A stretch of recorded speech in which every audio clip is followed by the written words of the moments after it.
Once again, ladies and gentlemen, boys and girls, and children of all ages, you're now tuned into the Investor Show. As always, this is your gracious host, the Prince of Investing, Prince Dykes, coming to you guys and girls live all the way from the beautiful city and state of Denver, Colorado.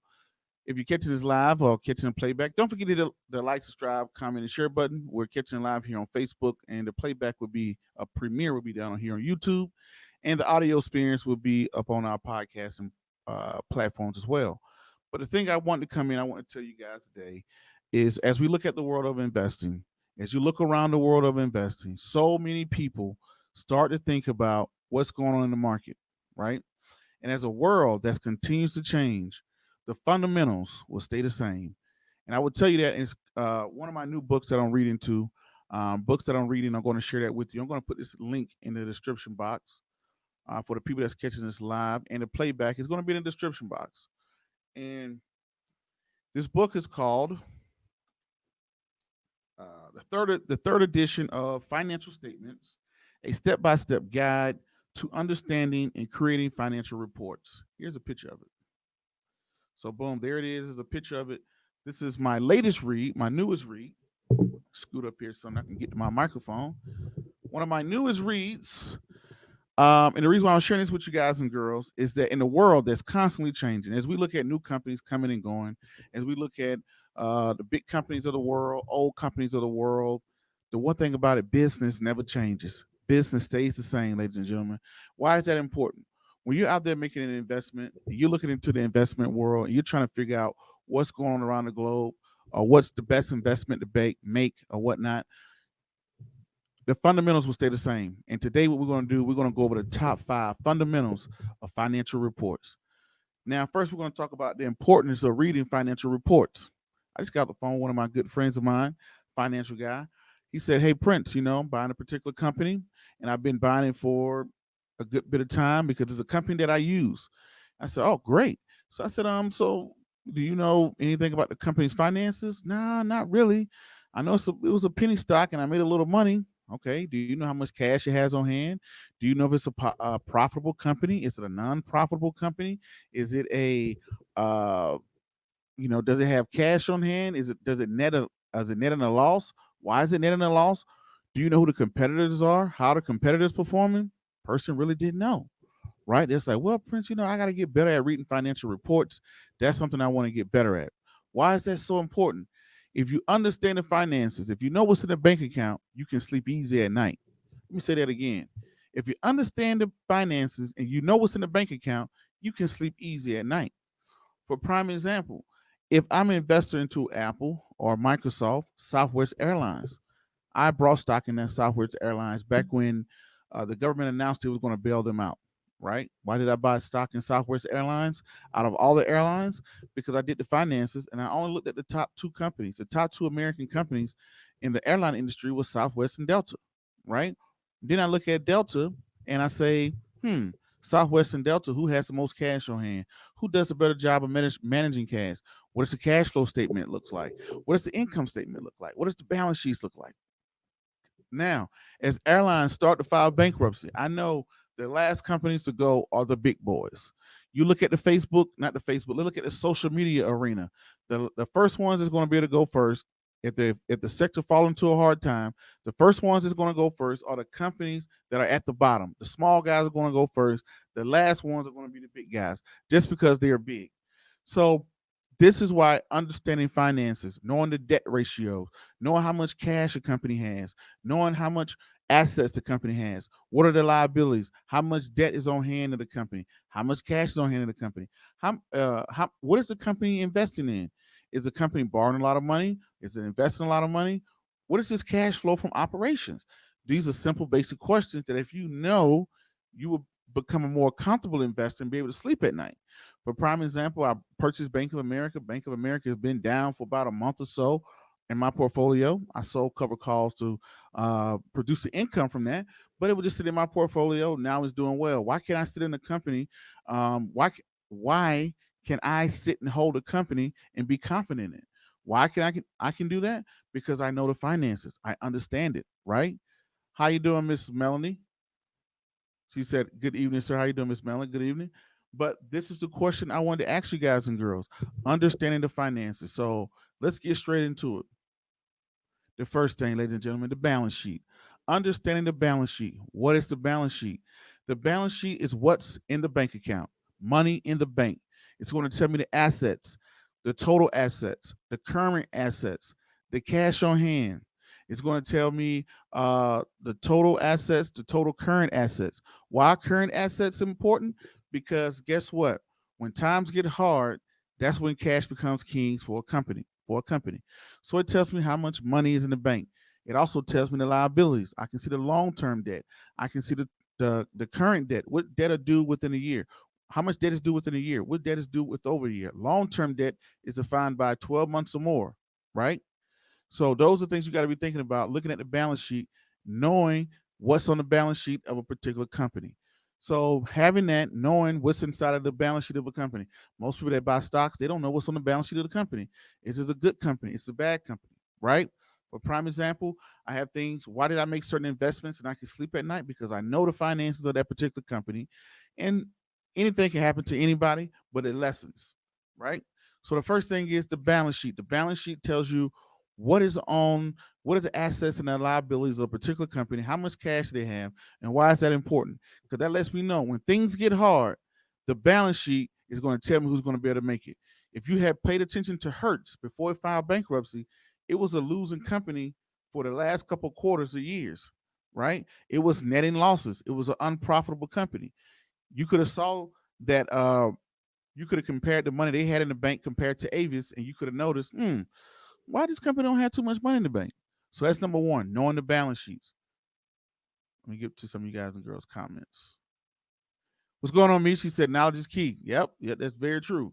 Number two, you got to know how much money is coming into the company, the income statement. How much money is this company generating? The total revenue. I brought penny companies and invested into penny companies because I didn't know what was going on with the company. I just thought it was a good company and I read some good reports or whatever. But when you read the company's income statement, this is going to give me the total revenue. Why is total revenue important? Because I want to know how much money you're making compared to your competitors. I don't care about your stock price. I want to know how much money you're making compared to your competitors. So for people that's coming in live now, we're talking about the 5 things that stay the same. Business, the way we do business change. We're still doing the same banking structure that we did 400 years ago.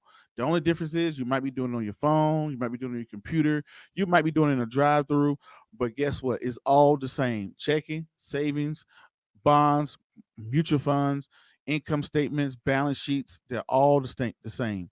The income statement tells me how much money is coming into the company. Then it almost tells me how much money is a company netting. Put it like this: the total revenue is how much when you get your paycheck. Your gross profits is after you pay your bills, right? Your net profits is after you pay your spending. I would say total revenue is your paycheck. Gross profits is how after you pay your bills. You net after you pay for all of your I don't know, your spending, gas, lights, water, your spending that are not traditionally bills, but your traditional spending. Now, now I can look at it. Okay, is this company? Yes, they're bringing in money, but the operational expenses are the operational expenses low? Are the operational expenses high? Where are they spending their money? Are they netting a loss? Are they netting a profit? Right? When all said and done, are they netting a loss? Are they netting a profit? Now, on top of that, too, I get to see the total current assets or whatnot, what's coming out of the income statement. How much money is flowing into the company? Because the livelihood of a company is how much money is flowing in. And then when the money is flowing into the company, I want to know where that money is coming from. That's my only spooky thing about Facebook. Facebook only make money through advertising. And if advertising got tripped up for some reason, Facebook is going to be in trouble due to the fact of I've read their income statement and I know where their revenue is coming from. For prime example, Uber. Uber has 3 sources of revenue: Uber Eats, Uber Freights, and rides. Versus Lyft, they only make money through rides, right? So guess what? When everybody stopped riding in cars last quarter, when everybody stopped riding in cars, guess what? Uber saw a spike in Uber Eats.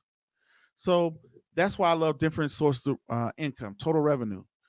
Let me get some you guys questions before I get in number 3. How you doing, Miss LaShawn? How you doing today? So now we're going to get into number 3, cash flow statement. The cash flow statement is going to give me a picture of a particular time when money is flowing in of a company and out of a company. I could pull some of these things up to show you, but that's probably set off to another episode.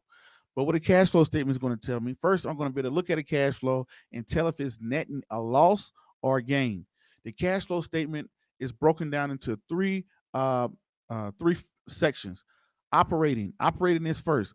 Operating is telling me how is this company generating cash from its operational activities. By you doing business, how do you operate money?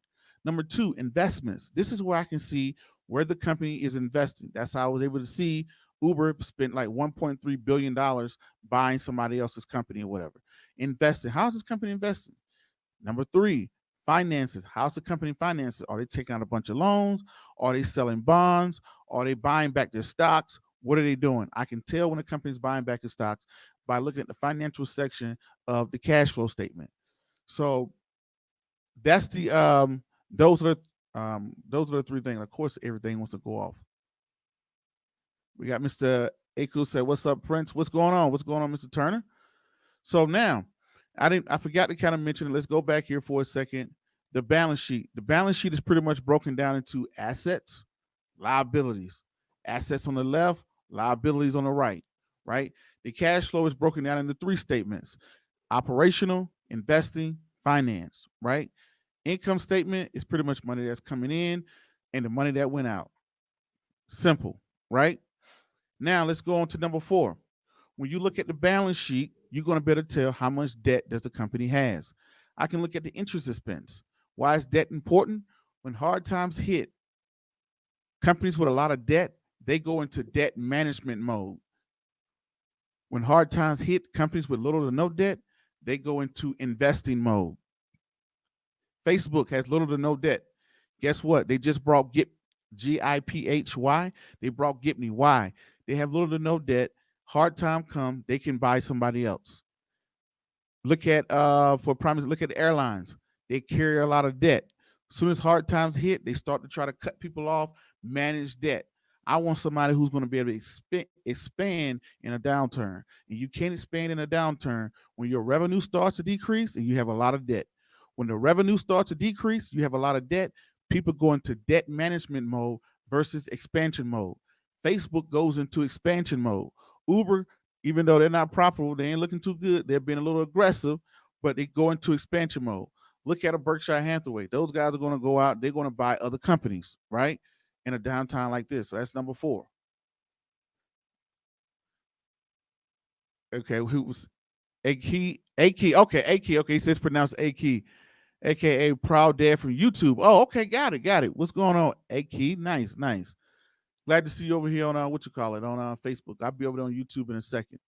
But what we just went over, first we spoke about the balance sheet for the people that's coming in. We spoke about the balance sheet, the assets and the liabilities. This is going to tell me how much money is in the bank of the company. Number two, we went through the income statement. This is telling me money that's flowing in and the money that went out. This is going to tell me if the company, how much money the company is bringing in, how much the company is netting, and also it's going to tell me if the company is profitable, right? And also, what else can I see from the income statement? It's a bunch of other stuff. But pretty much you're going to be able to see the revenue that's coming in the company and the money that's going out of the company. Because it's not about how much money you make, it's about how much money you keep, right? And I'm going to be able to see your revenue sources, where you getting your money from, right? The cash flow statement, it's going to give me a picture of a day, and it's broken down into three sections: operational, investing, and financing. Operational, how much money do you generate from just doing business? Investing, what are you doing with this money? Are you selling stocks? Are you buying your own? Are you selling bonds? Are you borrowing money? What are you doing? How are you financing your operations?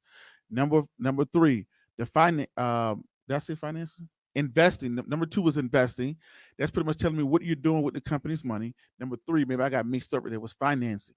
The financing, I can tell if you're buying your own stocks back, you're selling your own stocks, or whatever you're doing, right? And it's always a good idea when a company is buying its own stocks because it's taking less money in the pool and it's boosting up the stock price. Number four, we talked about debt.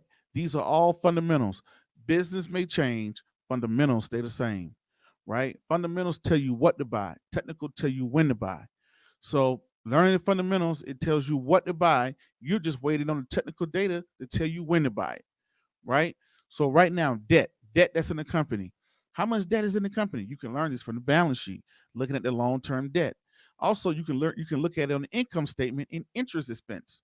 A lot of times, interest expense is a correlation to how much debt a company has, because that's how much interest is paying back. So now you got the debt. Number 5, cash, baby, cash. How much cash you got on hand? You can look at this on the balance sheet. The balance sheet will tell you the total current assets, cash, and equivalents. Why total current assets is so important? Current assets mean things that can be turned into cash within 12 months or less. So now, why that's important? Because if times got hard, when I look at your debt, of course, Microsoft is going to have more debt than Prince Dykes. It's a way bigger company. But when you can use ratios, I should have made that in my subtopic. Ratios, when you use ratios, what is your cash to debt ratio? What is your net income to debt ratio? Yes, you have a lot of debt, but does it correlate to how much cash you have? Because yes, um, Uber has more debt than Lyft, but Uber is way bigger and make more money than Lyft. So now you have to do ratios. You got to use the current asset ratio. It's so many different ratios. Um, I'll probably do that on my next video. But anyway, this was my latest book that y'all guys and girls saw me post. And I always talk about financial statements, understanding financial statements better and better. You can get the financial statements from the sec.gov, sec.gov, or if you have E-Trade, you can look up a lot of financial statements. But the bad thing with E-Trade is E-Trade only shows you, it doesn't tell you the numbers. For prime example, when you look at the number, it'll look like 3,500. It doesn't tell you if that number is in millions or thousands, which is huge, a huge difference. So that's one of the downsides looking at it in E-Trade and TD Ameritrade. So I go to sec.gov. I can get the financial statements. I'm pretty sure they're, oh, you can also go to the company's website under investor relationships, and you can look at the balance sheet. You can look at the income statement. You can look at the cash flow. Those are the bread and butter of a company. And if you learn those things, you learn the ratios, you learn how to compare financial statements to another, it doesn't matter what the market is doing, because the market can get away from financial statements, but they always come back. Fundamentals. It's just like basketball. When you see people playing basketball, they want to get out there and learn how to, do all the fancy moves behind the back, Harlem Gold, try to stuff. Be like, hey, listen, first you got to learn how to dribble, learn the basics. You got to learn how to get on the block. You got to learn the fundamentals. So it's like any part of the game. You got to learn the fundamentals, because the fundamentals never change. All the athletic people that's playing football and basketball, guess what? When they're in training camp, they're doing the basics. They're doing the route tree. They're doing the basics. So in the finance world, in the investing world, the basics are the fundamentals. Knowing how to read and interpret financial statements. Because when you make an investment, look at it as you're buying a whole company. Looking at the state of, let's look at, you know what? I was hoping Wayne Sutton was going to come on here, because every episode I come on, he's always coming on my Facebook Live. And he always says, Prince, I want you to look into Nokia, right? So I did look into it slightly, not heavily. I looked into it slightly, and I learned that Nokia had a market cap, if I'm not mistaken, of 18 billion, if I wrote that correctly. 18 billion. That's bad. You barely can read your own writing. But that's 18 billion, right? But it was number 4 in its particular sector. Number 1 was Cisco. Number 2 was Eric, E-R. I can't remember the company. That's the stock symbol, ERIC. And number 3 was Motorola, right? So, okay, Nokia is number 4 and it's trading for $3. Why is it trading for $3? Why is it number 4? You go inside of it, you'll see Nokia is netting losses for the last few years. Why is it netting losses? Why is it netting losses? Why can't it get right? But Cisco, why won't I buy Cisco? Cisco is a profitable company. Cisco has, is way bigger. It's the top of the industry. I haven't looked deep into it, but those are just a simple thing. What I have to look at the finances and then look at each company. Compare Cisco to Nokia, right? Now let's see, you guys. Let me get some of your questions or comments. James Moore said, "Great info." Thank you, James. Facebook you says great, but yes, these are things that it took me years to learn. It took me years to learn. I was just buying stocks off of reports. Before I was buying them, I was just buying things that I heard of. And if the stock went up, I said, oh, it was a good investment, not knowing that it could be the worst thing that can happen in investing is you make money off of a bad trade. I would buy a stock. Oh, I heard of Nike. Yeah, I'm gonna go buy Nike. Haven't looked at Nike, haven't compared it to its competitors, don't know the finances. I knew nothing about the financial reports. I would kind of see them, but I would just read what the media would say. The media, you know, what really changed me is when I started to meet people in the media and I started to meet the journalists that was writing for these big major platforms, and I was like, wow, well, where they get this information from? And I started getting that information. I started to see where they're getting information from, and they were just giving an interpretation and putting it on major platforms. It was up to the investor to learn to read financial reports, financial statements, because as the world changed, the fundamentals remain the same. Business is business. No matter how fancy a business wants to get, look at SpaceX and all these other fancy companies that are out there that are going to come by and fly by. But guess what, ladies and gentlemen? As these companies fly by, they're still going to have a balance sheet. They're still going to have an income statement. They're still going to have a cash flow statement. They're still going to have money in the bank. And you got to learn the fundamentals. So many people have got all these. They got a 20-day moving average, the 50-day moving average. They got all type of candlesticks, all type of fancy stuff all over the charts, but they don't even know what's the revenue of the company. They don't even know that. They don't even know that Hertz or Nokia was a net and a loss for the last 5 quarters, right? The reason why you don't know that because you don't look at the finances. You don't know the fundamentals. Understand the fundamentals. And for the people that are just coming in, I'm going to let y'all know we went through the balance sheets that tells you the assets and the liabilities. We went through the income statements that's telling you the total revenue, telling you what's coming in and out. The cash flow statement, where we can look at the money that's flowing in cash from operations, the money that's flowing in and out from investments, the money that's flowing in and out from um, financing, right? How much debt does that company have? How much cash does that company have? Knowing how to do the ratios. What is the cash to debt ratio? Yes, this company has more debt, but yes, compare Walmart. How much debt does Walmart have compared to Target? And why does it have debt? Why does it have so much more debt compared to Target? These are questions you got to ask yourself, ladies and gentlemen.